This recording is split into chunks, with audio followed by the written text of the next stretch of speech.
रानो magic TV. रानो सुबह उठती है और अपने आंगन में देखती है, हे भगवान, इतना बड़ा बैगन का पेड़ और इतने सारे बैगन। रानो को अपने आंखों पर भरोसा नहीं हो रहा था। वो पेड़ के पास जाती है, उसे चारों ओर से हाथ लगाकर देखने लगती है। इतने बड़े बड़े और हरे सुंदर, लेकिन ये कैसे हुआ? रानो के घर में जो बैगन का पेड़ कल तक जो मात्र 1 फुट का था, वो रातों रात 10 फुट का पेड़ बन गया था और वो पेड़ हरी बैंगनों से भरा हुआ था। रानो उस पेड़ को देख रही थी। इतने में उसकी बेटी गुड़िया भी उठकर बाहर आ जाती है और बैगन के पेड़ को देखकर हैरान हो जाती है। अरे, इतना बड़ा बैगन का पेड़ यहाँ कहाँ से आया? क्या आपने यहाँ लगाया है? मैं तो इसे खुद इतना बड़ा देखकर हैरान हूँ। लेकिन मम्मा, हम इतने सारे बैंगनों का क्या करेंगे? रानो पेड़ से बैंगन तोड़ने लगती है। ऐसा करते हैं, इन बैंगनों को आसपास के घरों में बांट देते हैं। इतने सारे बैंगन हम दोनों कैसे खा सकते हैं? रानो और गुड़िया सारे बैंगनों को आसपास में ही बांट देते हैं और कुछ सब्जी अपने लिए बनाकर खा लेते हैं। मम्मा, इस बैंगन की सब्जी तो बहुत ही स्वादिष्ट है। हाँ गुड़िया बेटी, ये बैंगन की सब्जी तो सच में बहुत ही स्वादिष्ट है। ऐसे बैंगन मैंने आज से पहले कभी नहीं खाए। बाकी और पक्षियों को भी इसी तरह बैंगन बहुत पसंद आते हैं। अगली सुबह हो जाती है। गुड़िया सुबह सुबह उठकर बाहर जाती है तो बैगन के पेड़ को देखकर चिल्लाती हुई घर के अंदर आती है। मम्मा, देखो ना, वो बैंगन का पेड़। जल्दी चलो मम्मा। रानो गुड़िया की डरी हुई आवाज सुनकर बोलती है, क्या हुआ गुड़िया बेटी, आप इतनी डरी हुई क्यों हो? बाहर आंगन में चलो मम्मा। गुड़िया और रानो दोनों बाहर आंगन में आते हैं और देखकर उन्हें कुछ समझ नहीं आता। अरे ये क्या, कल ही तो सारे बैंगन तोड़े थे, आज फिर पूरा पेड़ हरे हरे बैंगनों से भरा पड़ा है। मम्मा, क्या आज फिर से बैंगनों को सारे घरों में बांटने हैं? नहीं गुड़िया बेटी, अब हम इन बैंगनों को बेचा करेंगे। फिर क्या था, दोनों माँ बेटी सारे बैंगन तोड़ते हैं और अपने घर के बाहर एक ठेले पर रखकर उन्हें बेचने लगते हैं। पक्षी जैसे ही उन हरे बैंगनों को देखते हैं तो उनसे रुका नहीं जाता। रानो, तुमने जो कल हमें बैंगन दिए थे, क्या ये वही बैंगन है? कल वाले हरे बैंगन तो बहुत ही स्वादिष्ट थे। हाँ, ये वही बैंगन है। आज हम इन बैंगनों को 20 रुपए के हिसाब से बेच रहे हैं। अगर ऐसी बात है तो फिर हमें 1 किलो बैंगन तोल दो। रानो तुरंत तोते को 1 किलो बैंगन तोलकर दे देती है। उसके बाद कई पक्षी एक एक करके आते हैं और देखते ही देखते रानो के सारे बैंगन बिक जाते हैं। आज रानो ने अच्छी कमाई कर ली थी। अब ऐसे ही हर सुबह बैंगन का पेड़ बैंगनों से भरा होता था। रानो और गुड़िया मिलकर हर रोज ताजे ताजे बैंगन तोड़कर सुबह उन्हें बेच देते थे। ऐसे ही दिन बीतते गए। रानो बैंगन बेचकर अमीर हो जाती है। रानो अपने छोटे से घर की जगह एक बड़ा सा घर बना लेती है। अब अपने जंगल में वो सबसे अमीर थी। हर कोई उसे रानो की जादुई बैंगन वाली के नाम से जानते थे।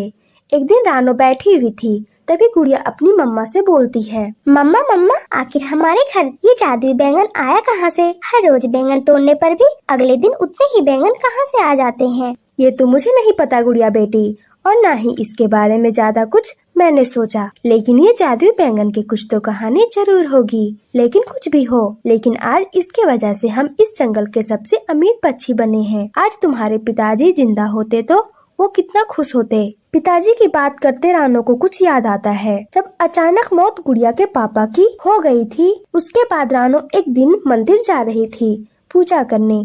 तभी रास्ते में उसे एक छोटा सा बैंगन का पौधा दिखता है जिस पर 3 बैंगन लगे थे।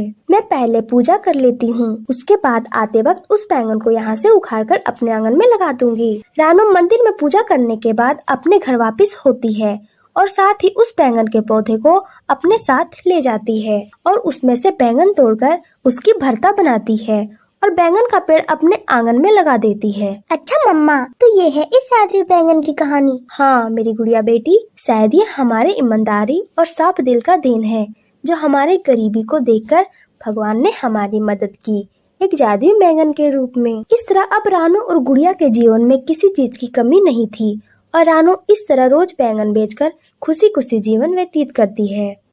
रानो का पति मानो एक फैक्ट्री में नौकरी करता था। घर में उनके अलावा रानो की बेटी थी जो अब बड़ी हो गई थी और शादी के लायक हो गई थी। रानो, मेरी रोटी का डिब्बा दे दो, मुझे आज फैक्ट्री जल्दी जाना है। आज मालिक ने नई मशीनें मंगवाई है तो सबको जल्दी आने को कहा है। मानो बेटा, गुड़िया बेटी के लिए एक रिश्ता आया है, मैं सोच रही हूँ बात कर लेते हैं। ठीक है माँ, इस सोमवार मेरी छुट्टी है, लड़के वाले को घर पर ही बुला लेंगे। क्यों रानो, तुम बताओ? हाँ ठीक रहेगा, मैं घर पर ही कुछ अच्छा खाने को बना लूंगी, ये अच्छा रहेगा। अच्छा अब मैं चलता हूँ। मानो और रानो दोनों में आपसी संबंध बहुत अच्छी थी, इसी कारण वो दोनों अपने परिवार को भले ही कम रुपयों में लेकिन अच्छे से चला रहे थे। गुड़िया को लड़के चिड़िया वाले देखने आ जाते हैं, उन्हें गुड़िया पसंद आ जाती है। 6 महीने बाद की तारीख शादी के लिए पक्की हो जाती है। रानो, गुड़िया बेटी की शादी के लिए पैसे जोड़ने पड़ेंगे, हमारे पास 6 महीने का समय है। चिंता ना करे, सब हो जाएगा। मेरी शादी की सोने की चेन और चूड़ियाँ मैं गुड़िया बेटी को दे दूंगी, जेवर का काम हो जाएगा। बाकी तो अभी समय है, शादी के लिए कहीं न कहीं से इंतजाम कर लेंगे। मेरी मम्मा कितनी अच्छी है, वो हमारे बारे में कितना सोचती है। सब कुछ ठीक चल रहा था, पर कहते हैं ना, खुशियाँ और परेशानियाँ बिना बोले आते हैं। एक दिन फैक्ट्री में मशीन पर कपड़ा काटते हुए मानव का पंख चलती मशीन में आ जाता है। मानव पूरी तरह जख्मी हो जाता है। तभी मानव जिस फैक्ट्री में काम करता था, उसका मालिक उसके घर आता है। देखो चिड़िया, मैंने मानव के इलाज के लिए अपनी तरफ से जो भी पैसे देने थे वो दे दिए, अब और बाकी का इंतजाम तुम खुद करवाओ। गलती ये मजदूर खुद करते हैं और भरना हम मालिकों को पड़ता है। पर मालिक, डॉक्टर अभी 1 लाख रुपया और मांग रहे हैं। अरे कितना दूं? 50,000 तो मैंने लगा दिए, अब मेरे बस की बात नहीं है, अपने आप करो, तुम्हारी मर्जी। फैक्ट्री का मालिक बहुत ही बेईमान निकला, उसने सारी गलती मानव चिड़िया पर डाल दी। रानो के पास अब अपने जेवर बेचने के अलावा कोई चारा नहीं था, उसने अपनी पाई पाई मानव के इलाज में लगा दिए। 1 महीने बाद मानव को हॉस्पिटल से छुट्टी मिली और वह घर आया, पर अभी भी मानव के पंख ठीक नहीं हुए थे। घर में कोई काम करने वाला भी नहीं था, इसीलिए पैसों की परेशानी शुरू हो गई। उधर गुड़िया के शादी के दिन नजदीक आ रहे थे, सब कैसे होगा कुछ समझ नहीं आ रहा। गुड़िया की शादी के सिर्फ 4 महीने बचे हैं, ऐसे सिर्फ सोचने से कुछ नहीं होगा, कुछ करना होगा। लेकिन रानो, तुम क्या काम करोगी? कोई न कोई काम ढूंढ लूंगी, कोशिश करने से सब काम हो जाते हैं। रानो रोजाना ही काम की तलाश में घर से निकलती। एक दिन चलते चलते उसे प्यास लगी, उसने एक टमाटर जूस की दुकान देखी। रानो ने वहाँ से पानी पिया। कुछ देर बाद टमाटर सूप बनाने वाले को सूप बनाते हुए देखती रही। दुकानदार गर्म टमाटर सूप के कटोरे में डालता, उसमें गाजर के टुकड़े डालता और क्रीम मिलाकर ग्राहकों को बेच रहा था। रानो को ये काम बहुत ही आसान लगा। ग्राहकों की भीड़ भी सूप की दुकान पर अच्छी लगी हुई थी। क्यों ना मैं भी टमाटर सूप का ठेला अपने मोहल्ले के पास लगा लूं। ये सूप बनाना तो बहुत ही आसान है।